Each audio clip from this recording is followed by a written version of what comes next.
Bonjour, bienvenue dans cette nouvelle vidéo tutoriel. Je suis André Sandoval, Digital Learning Manager chez Interactive Natives. Si comme moi vous utilisez en présentiel des activités de type Icebreaker ou brise-glace, vous savez que c'est le moyen idéal de démarrer une séance de formation. Aujourd'hui dans cette vidéo, je vous propose de réaliser une ressource pour ce type d'activité. Nous allons utiliser deux outils différents et à la fin, vous allez voir, le résultat est très sympathique pour animer votre session et cette activité de type Icebreaker. Vous êtes prêts? Allons-y.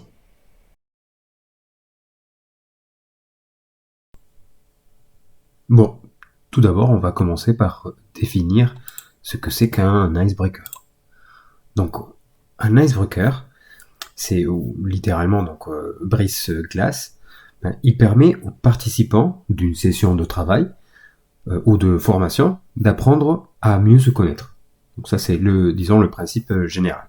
Le but donc c'est de dissiper la gêne qu'il pourrait y avoir et de créer rapidement les bases des liens nécessaires à la collaboration et tout simplement de mettre en mouvement une équipe. Donc que ce soit dans une configuration de salle de classe ou dans une équipe de travail, donc les deux c'est tout à fait possible. Donc un icebreaker se présente généralement sous la forme d'un exercice ludique ou d'un moment de partage et d'écoute. Donc ce qu'il faut retenir, c'est justement cet aspect ludique qui est intéressant à retenir. Et donc qu'est-ce que nous allons faire aujourd'hui avec cette vidéo? C'est de proposer donc cet icebreaker en réalisant donc une image et à partir de l'image, donc une image pixelisée, et à partir de l'image, l'idée c'est de dévoiler petit à petit par le biais de certaines questions, de questions fermées par exemple, et de dévoiler donc l'image normale. Donc là ça va permettre aux étudiants de poser certaines questions, de discuter entre eux. Donc voilà, c'est une dynamique plutôt intéressante qu'on va pouvoir mettre en place soit en formation présentielle, si moi je projette l'image sur un vidéoprojecteur, à l'aide d'un vidéoprojecteur, ou par exemple là, dans une configuration à distanciel, je peux également donc le mettre sur une plateforme de formation par exemple, et je vais pouvoir discuter avec les étudiants aussi au démarrage de ma session virtuelle par exemple. Donc justement par rapport à ça, donc on va voir les différents outils que nous allons utiliser. Donc d'abord on va utiliser un site internet donc qui s'appelle PineTools. PineTools nous offre différentes possibilités en tout cas pour éditer des images, et donc il y a différents styles, différents effets que nous allons pouvoir utiliser. Là concrètement on va faire l'accent sur Pixelate Effect, donc un effet de pixelisation tout simplement.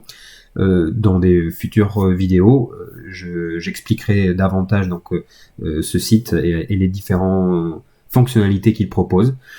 Mais donc aujourd'hui, on va se concentrer principalement sur cet aspect-là. Ensuite, nous allons travailler avec H5P. On a déjà parlé dans une vidéo précédente en quoi consiste H5P. Je ne vais pas revenir beaucoup en ce moment. Tout simplement, ce que je vais vous dire, c'est que on va travailler sur un élément de H5P, donc une des fonctionnalités qui est proposée, qui est celle de la juxtaposition des images, ou image juxtaposition.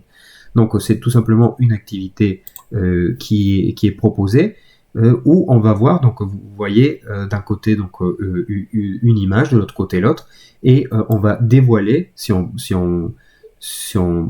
bouge la souris d'un côté ou d'un autre, donc on va bouger et on va voir découvrir une autre image, d'accord? Donc on va partir sur ce principe-là avec H5P pour pouvoir réaliser notre activité et cette ressource pour l'icebreaker.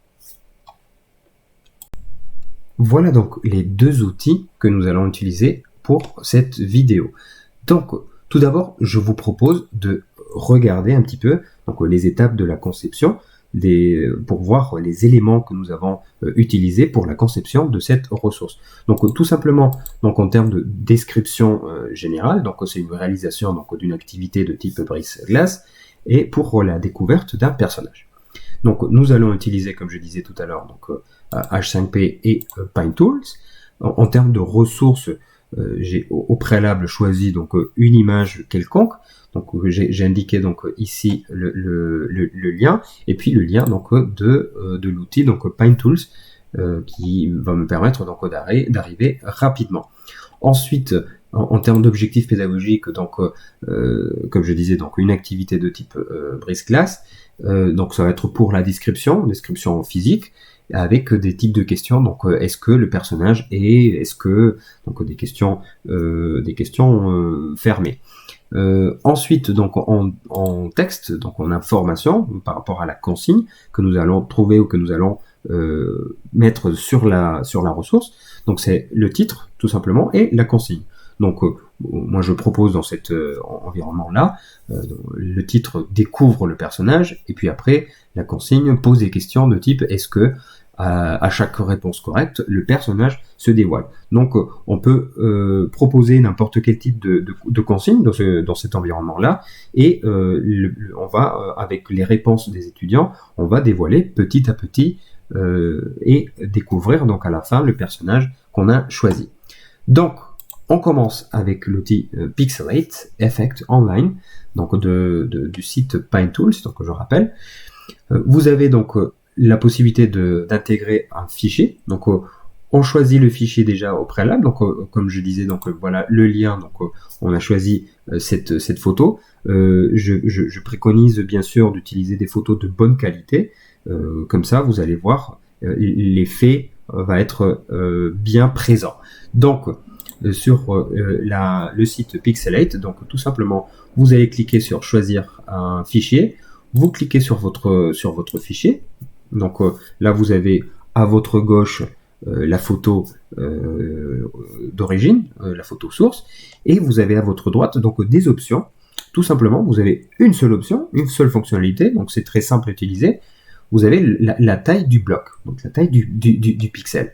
Donc là, par défaut, ça apparaît 8, et vous avez le bouton en bas Pixelate ou Pixeliser, et vous cliquez et vous allez voir le résultat, hop, ça apparaît directement, et vous voyez donc la différence entre l'image d'origine et puis l'image pixelisée. Bon, il est vrai qu'on arrive à distinguer ici le personnage, donc l'idée c'est de le cacher un petit peu plus avec ça. Vous pouvez le faire vous-même et jouer un petit peu en fonction de vos objectifs. Sachez que vous pouvez utiliser bien sûr n'importe quel type d'image. Vous pouvez utiliser des photos, vous pouvez utiliser des photos d'animaux, d'objets. Bon, les choix sont à l'infini. Donc là, je vais mettre 26 pixels. Donc comme ça, on arrive à voir un petit peu, mais pas trop. Donc c'est plutôt bien. Vous avez donc les options d'enregistrement qui se présentent à vous, donc à savoir PNG, JPEG et WEP. Je mets une petite parenthèse en ce moment par rapport au format. Donc à savoir JPEG et PNG, donc les deux sont reconnus et valables en utilisation. La seule différence, c'est que quand j'utilise un PNG, par exemple, si je veux conserver un fond transparent, donc je vais plutôt utiliser le PNG qui va me permettre d'enregistrer donc l'objet, la photo, avec un fond transparent. Chose que je ne vais pas pouvoir faire avec le format JPEG. Donc là ici en l'occurrence ça nous ne correspond pas, donc on va tout simplement cliquer sur JPEG et je vais avoir le téléchargement qui va apparaître par la suite. Donc j'ai mes deux images, donc c'est parfait. Je vais passer sur la partie de H5P. Nous arrivons donc sur le site de h5p.org. J'aimerais quand même faire une petite parenthèse à ce niveau-là. H5P vous permet donc de créer et de partager du contenu interactif, comme vous le savez bien. Mais par contre, il préconise énormément de pouvoir le faire depuis votre propre espace de publication en ligne. Donc, c'est important de pouvoir le savoir, que vous allez télécharger la solution H5P et puis après par la suite l'intégrer sur votre espace de publication, donc de type WordPress, Moodle ou Blackboard ou autre, pour pouvoir vous en servir. Parce que après par la suite H5P il fonctionne tout simplement comme un espace de test où vous allez pouvoir tester, voir comment ça fonctionne, mais par contre il va pas héberger vos productions, donc ayez ça en tête. Donc nous on l'a fait dans ce contexte-là bien sûr, en amont.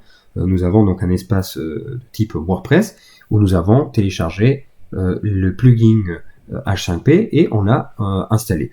Je vous montrerai dans une prochaine vidéo comment le faire. Vous allez voir, c'est très facile. Donc, vous allez chercher l'option Image Juxtaposition de votre espace donc de H5P. Vous cliquez dessus et vous avez différentes options à compléter, différents paramétrages. Donc, tout simplement, le premier, un titre. Vous allez indiquer donc le titre de votre ressource. Puis après, il vous demande d'intégrer donc une image. Donc, vous cliquez sur le bouton Add ou Ajouter. Vous allez chercher votre image. Donc, attention ici, vous allez tout d'abord choisir l'image d'origine. Donc, vous cliquez sur l'image d'origine qui va apparaître. Et il vous demande ensuite d'écrire un texte alternatif. Vous allez dire, ah, mais c'est quoi un texte alternatif? Et en fait, tout simplement, c'est ce qui va, c'est pour une question d'accessibilité pour des personnes avec un handicap visuel, ça va permettre d'identifier la ressource en ligne. Donc bon, là tout simplement, je vais indiquer personnage. Ensuite, je fais exactement la même chose avec la deuxième image. Je vais aller chercher mon image. Donc là, je clique sur l'image pixelisée, hop, elle apparaît par la suite. Donc le texte alternatif également. Donc là, j'avais indiqué donc personnage pixelisé. Et puis en bas, vous avez un autre onglet donc qui va lui permettre de définir un paramétrage plutôt technique. Et donc c'est important parce que la première option qui se présente, c'est le point de départ de votre séparation. C'est-à-dire que là, par défaut, donc c'est indiqué 50%. Ça veut dire que vous allez avoir votre image, vous allez avoir en plein milieu donc le curseur qui sépare les deux images, et puis après, vous allez pouvoir défiler d'un côté ou d'un autre. Donc ici, ça ne nous correspond pas, donc je vais indiquer 0. Ça veut dire que ça va aller d'un seul côté, et comme ça va me permettre de dévoiler petit à petit l'image. Et ensuite, vous avez l'orientation de cette séparation. Et donc l'orientation, donc ils le disent directement. Donc c'est soit si vous choisissez horizontal, ça va bouger de droite à gauche, de gauche à droite. Et si vous avez en vertical, ça va bouger d'en haut en bas. Donc on va choisir dans ce cas-là vertical. Puis après vous pouvez changer de couleur. Nous on va laisser comme ça et on va cliquer sur Create. Pour créer donc la ressource. Et vous allez observer, voilà. Donc là, vous avez l'image qui se présente donc pixelisée, d'accord. Vous avez votre petite curseur ici qui apparaît.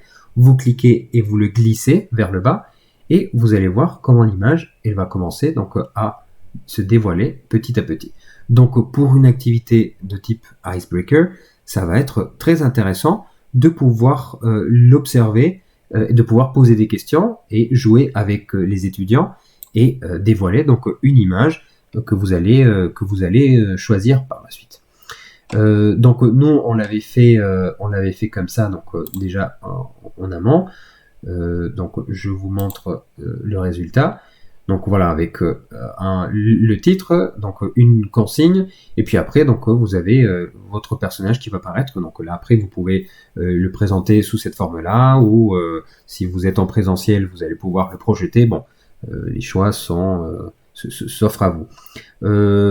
Aussi, je pense que c'est très important de pouvoir mettre la source de l'image, d'accord. Donc pensez ici parce que c'est important de pouvoir indiquer d'où vous sortez les images, d'accord. Donc voilà le résultat, c'est plutôt intéressant et c'est assez sympathique pour une activité de type icebreaker.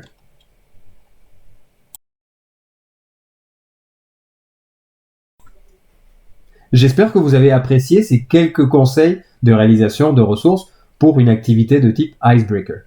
Si vous avez des projets en digital learning ou création de ressources, n'hésitez pas à nous contacter. Vous avez notre mail qui défile en bas de cette vidéo. Et si vous avez aimé, n'hésitez pas à liker également sur la chaîne. Je suis André Sandoval et je vous dis à très bientôt pour une nouvelle vidéo. Au revoir.